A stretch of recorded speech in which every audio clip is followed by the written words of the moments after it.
ফজরের পরে জিকির না করছে কেন, আমি এই তো বুঝলাম না।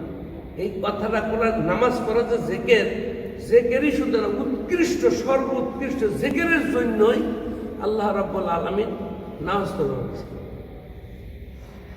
এই জিকরুল্লাহু আকবার আমি করতে বললাম কি আবশ্যক, এই যে জিকির মূলত জিকিরের জন্যই নামাজ পড়ে। সুবহানাল্লাহ।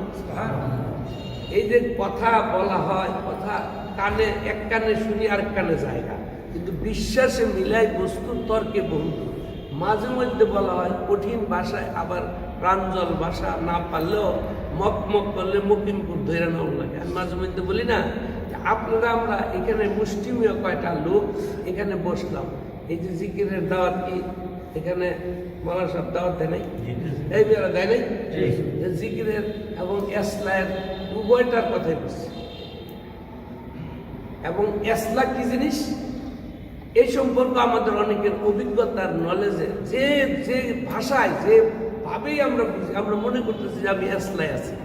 অনেকেই মনে করে যে আমি এসলা, আমি যথাযথ এসলা করতেছি। এসলা কি জিনিস এই সম্পর্ক অভিজ্ঞতার যথেষ্ট দরকার আছে, আছে না নাই? এখন কি আসলা, আমি যে জেকের করলাম, এই জেকেরটা একটা সাবান, একটা সুবহানাল্লাহ সাবান দিয়ে কি করে ময়লাযুক্ত কাপড় সাফ করে। সুবহানাল্লাহ। কোনো ধোপাবাড়ি কোনো ব্যাগকেল আছে নাকি পরিষ্কার কাপড় নিয়ে যায়? কি বলা সাহেব, কোনো ধোপাবাড়ি আর ডাক্তারখানা কোনো ভালো রুগী ছাড়া কোনো মানুষ যায় এরকম ব্যাগকেল আছে নাকি? আমার শরীর স্বাস্থ্য ভালো আছে, ডাক্তারখানাকে বয়ে নিলাম। ডাক্তার তো তখনই তালাশ করে মানুষ যখন সে রুগী। সুবহানাল্লাহ। দেখতে তো ভালো মানুষের মধ্যে দেখা যায়, ভিতরে কলকবজা খারাপ, কেমন ভালো মানুষ দেখা যায়, দেখা গেলে কি আমি তো স্ট্রোক করছিলাম কিন্তু এখনই আবার করি কিনা, কিন্তু ভিতরে কলকবজা লন্ডভন্ড কোন অবস্থায় অসল হয়ে যাইতেই পারে। ভালো মানুষকে কালকে বিকালবেলা লোকটার লোকে দেখা হইলো, এখন তো লোকটা কবরে। আহা আমি তো ভাইয়ের লোকের চাষ করলে গতকালকে দেখা হয়েছে, আহা আজকে সকালবেলা শুনলাম তার দাফন হয়ে গেছে। হইতে পারে না, হয় না? তাহলে এই যে উপরে যেরকম ভাবে মানুষটারে দেখা হয়, ভিতরে কলকবজা যেভাবেই হোক কোনো না কোনো ভাবে সে মরণের দিকে দাবিত হচ্ছেই, ঠিক না? ঠিক।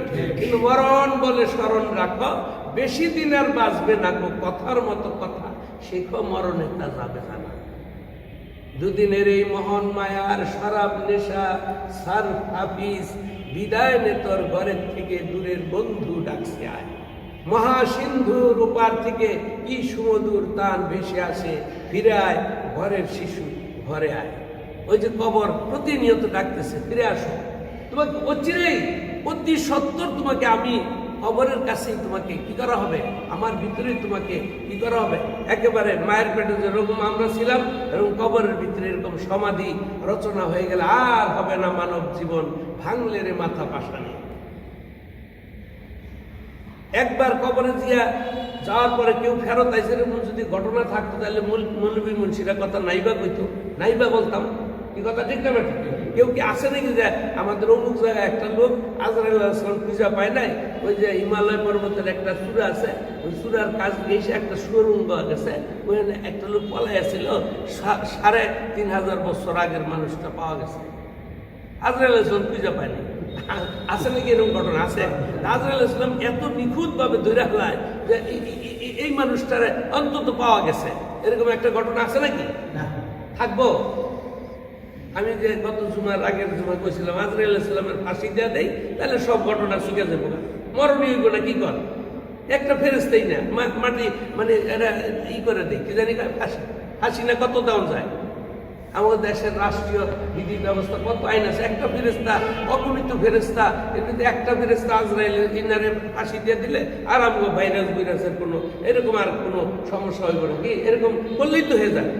গুরুত্বপূর্ণ কথাই, হ্যাঁ গুরুত্বপূর্ণ কথাই। আমি তাই বলতেছি আজরাইল আলাইহিস সালাম খুঁজা পায় না, এমনও তো একটা ঘটনা।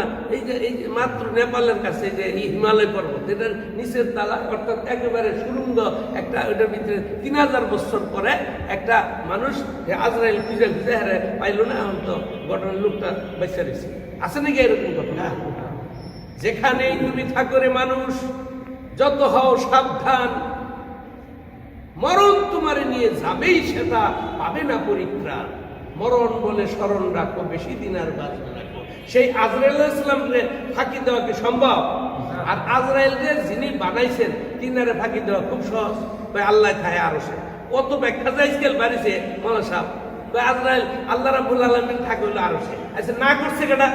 আরশুল আজিম তো কোরআন শরীফের আয়াত। লাকাদ জাআকুম রাসূলুম মিন আনফুসিকুম আজিজুন আলাইহি মা আনিতুম হারিসুন আলাইকুম বিল মুমিনিনা রাউফুর রাহিম। এরকম হাফেজ সাহেবরা বলে, মাওলানা সাহেবরা, ফাইন তাওয়াল্লাহু ফাকুল হাসবিয়াল্লাহু লা ইলাহা ইল্লাহু আলাইহি তাওয়াক্কালতু ওয়া হুয়া রাব্বুল আরশিল আযীম। এই যে কইলাম আরশে সমাসীন তিনি, তিনার সিংহাসনে অবশ্য অধিষ্ঠিত আছে, এই কথা না করে কেডা? সুবহানাল্লাহ। আবি আনফুসিকুম আফালা তুবসিরুন। কোথা থেকে বললাম মাওলানা সাহেব? সূরা কাফ। আল্লাহু আকবার। আস্তে কোন কে? তাহলে কোরআন পাকের মধ্যে ব্যাখ্যা বিশ্লেষণ, এই যে আপনারা হয়তো আপনার আলেম ওলামার সামনে কথা কইতে আমার দুর্বলতা, আমি তো আলেম না, মূর্খ মানুষ। তো মূর্খ মানুষ দাবি কইরা এই দুনিয়াতে আলেম ওলামার সাইজে এই কোরআন শরীফ হাদিস শরীফ কোনো বিদ্যাপীঠ মাদ্রাসা বক্তব্য না যাইও কোরআন শরীফ জানছে, এরকম মানুষ আছে না? দু একজন না? নাই গে রাবে অবশ্যই কোন মাদ্রাসায় পড়ছিল গো? আল্লাহু আকবার। জীবনে কোনো নজির নাই, কোনো দর্শের কিতাব পড়ছে, সোহান কোন তাফসীর তিনি পড়ছেন, কোনো নজির নাই যে অমুক ওস্তাদের। আল্লাহু আকবার, আল্লাহু আকবার। সুতরাং আমি যে কথাটা বলতে চাইতেছিলাম যে এই যে পড়াশোনা জানাশোনা, যে বলে আপনার সামনে আমি জানি খুব বুঝি, কিংবা কিছু না কিছু বুঝিয়েই তো অবশ্যই বুঝবে যে এই লোকটা আসলে মূর্খতার ভিতরে বিবেচছে, বুঝে নিতেই হবে, চুপে চুপে থাকবেন যে না আল্লাহ ওই যে বুঝটা এটা হলো আল্লাহ প্রদত্ত নিয়ামত। সুবহানাল্লাহ। জানাইতেই তো পারে, আল্লাহ জানাইলে সে জানছে, এটা তো আলহামদুলিল্লাহর ব্যাপার, এটা তো আমার ক্রেডিট না। ক্রেডিট দাবি করছিল একজন, তার নাম হলো কি? ইবলিস। তার নাম ইবলিস। ইবলিসই জানছিল এবং সে মানছিল, মানা সে টিকে রাখতে ব্যর্থ হয়ে গেছে। নাউজুবিল্লাহ। এই জন্য বিদ্যার হইল 100। কত? 100-র ভিতরে 99 হইল উপকার আর 1 হইল অপকার।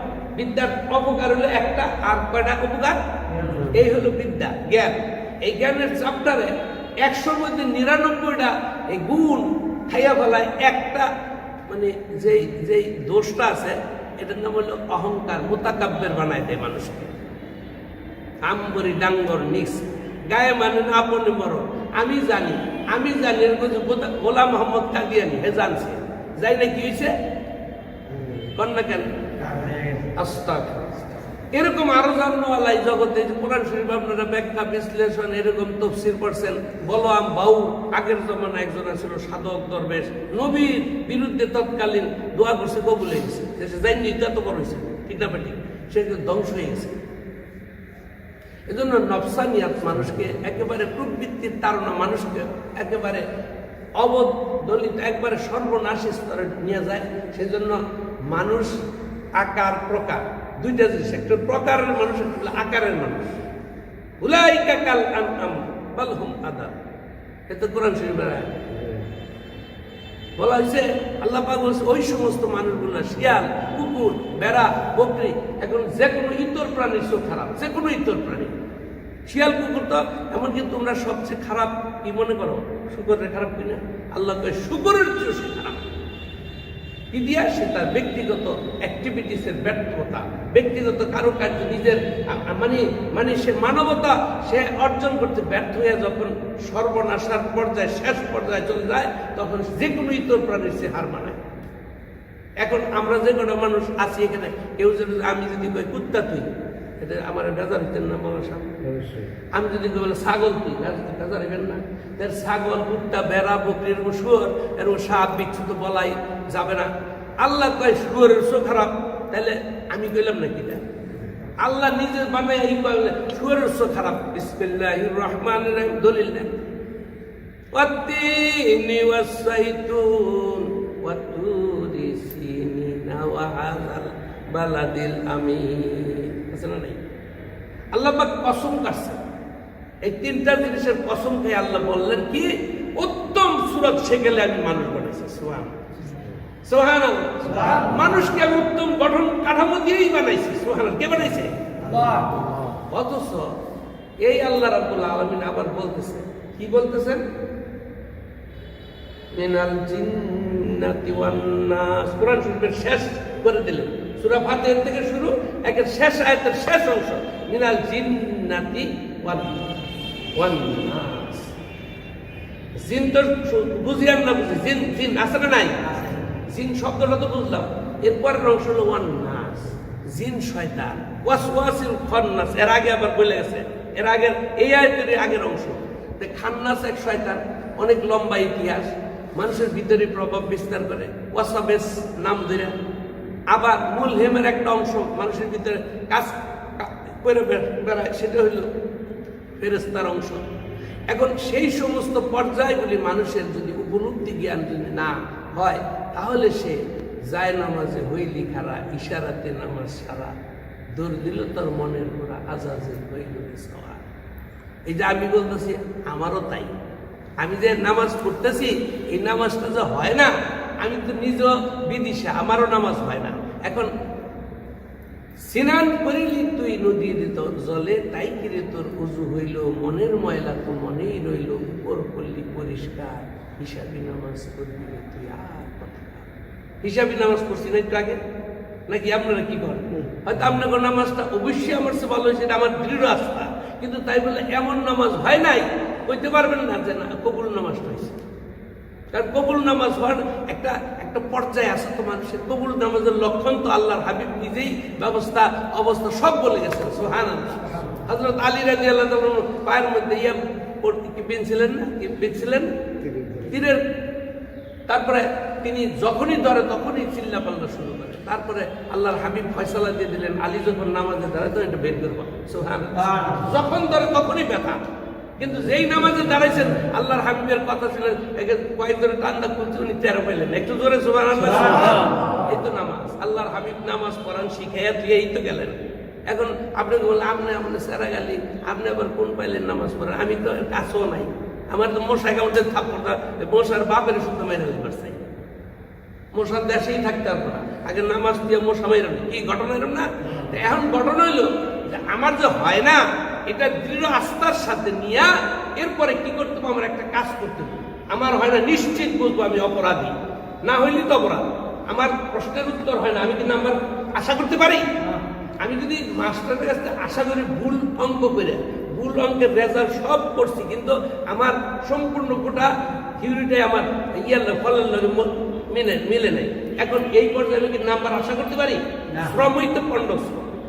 এখন ভালো মাস্টার পড়াইলো, আমি যাইয়া দেখলাম যে আমার একটা উত্তর আমার ইয়ের সাথে সঙ্গতিপূর্ণ হয় না, আমার সাজেশন অনুযায়ী আমি একটা কমন করে নেই। তার বাসায় যে আমার এই জানি গার্জিয়ান পিতামাতা, বাবা আবার পড়ো, কোশ্চেনটা খুব কঠিন ছিল, আমরা অনেকের কাছে এরকম ঘটনা শুনছি, তুমি আবারও পড়ো, আমার একটা পড়া সমস্যা নাই, একটু সুবহানাল্লাহ লাগবেন না? বাপে আপনারা পড়াবে, আমাকে পড়াবে, আমি তো আনন্দে পড়তে থাকবো। আর 1 বছরের জায়গায় 3 বছরের অবয় দিলে ভালো কথা, কিন্তু রাত্রে 10টার সময় যে একবার কমন 5টা প্রশ্ন এনে যদি পিতায় দেয় যে এই প্রশ্ন আমি নিয়ে আসি, হয়তো কিনে আনলাম, আর যেমনি আনলাম, এই 5টা প্রশ্নই কি করবি, সকাল 10টায় উত্তরটা লিখবি, এরপরে যদি 13.5 আনে আমি নাম্বার আইনা দিই, তাহলে আমার পোলা হিসাবে আমার বাবাইকে আমার সুমা খাইব 3টা নাকি বাঁচতে 12 কোনটা করবো কন আপনারা কন? তাহলে এরকম পোলা লাগবে। আর যদি কমন যায় নাই, একটা সাজেশনে মিলে নেই, মাস্টার পড়া যে হেডও করে নাই, সবাই পরীক্ষায় খারাপ করছে, আমার পোলা খারাপ করছে, কম বেশি করছে, বাবা কোনো সমস্যা নাই, এই যদি ঘটনা হয়, আল্লাহ রাব্বুল আলামিন সব প্রশ্নপত্র আউট করে দিচ্ছেন। একটু সুবহানাল্লাহ। আউট করে না নাকি? 5 বেলা নামাজ পড়বা, তোমরা 30টা রোজা করবা, হজ করবা, যাকাত দিবা, মিথ্যা কথা বলবা না, চুরি করবা না, ঘুষ খাইবা না, এগুলো আল্লাহ পাকের বিধান, সেটাই পাঠি। এখন কি আমরা নামাজ যাও পড়ি, তা আবার নামাজে ওই যে ওই রকম নামাজ হয়? আবার আল্লাহ রাব্বুল আলামিন যেই নামাজ সম্পর্কে ফয়সালা দিয়ে রাখছেন, নামাজই মানুষকে কি করে, সমস্ত ফাহিশা কর্মকাণ্ড থেকে মানে বিরত রাখার জন্য যথেষ্ট প্রতিষেধক। সুবহানাল্লাহ। অথচ নামাজও করি, চুরিও করি, নামাজও করি, মিছা কথা করি, নামাজও করি, উল্টাপাল্টা ছাড়ি না, নামাজও করি, যা মনে করি তাই করি। এখন আমি যাই নামাজ সম্পর্কে আর যাই কিছু আমার নামাজের যা কিছু নামাজ নামাজ নামাজ এখন দাওয়াত দিতে গেলে কয় নামাজ পড়বার করি।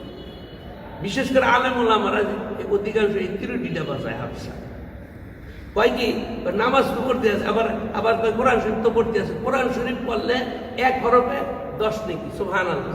এই 3 10 কে 30 আলিফ লাম মিম নবী সাল্লাল্লাহু আলাইহি ওয়াসাল্লাম এরকম বলেছেন। আমি বলি না যে আলিফ লাম মিম 3 মিলে 1 হরফ, তা না। 3 10 কে 30 আলিফে 10 লামে 10 মিমে 10। সুবহানাল্লাহ। 30টা নেকি তোমার কপালে ঘটলো। সুবহানাল্লাহ। অথচ কোরআন শরীফও পড়তেছি, কোরআন শরীফের আয়াতই বলে সকাল সন্ধ্যা জিকির করো। আরে এটা তো প্রেসক্রিপশন ছিল গো।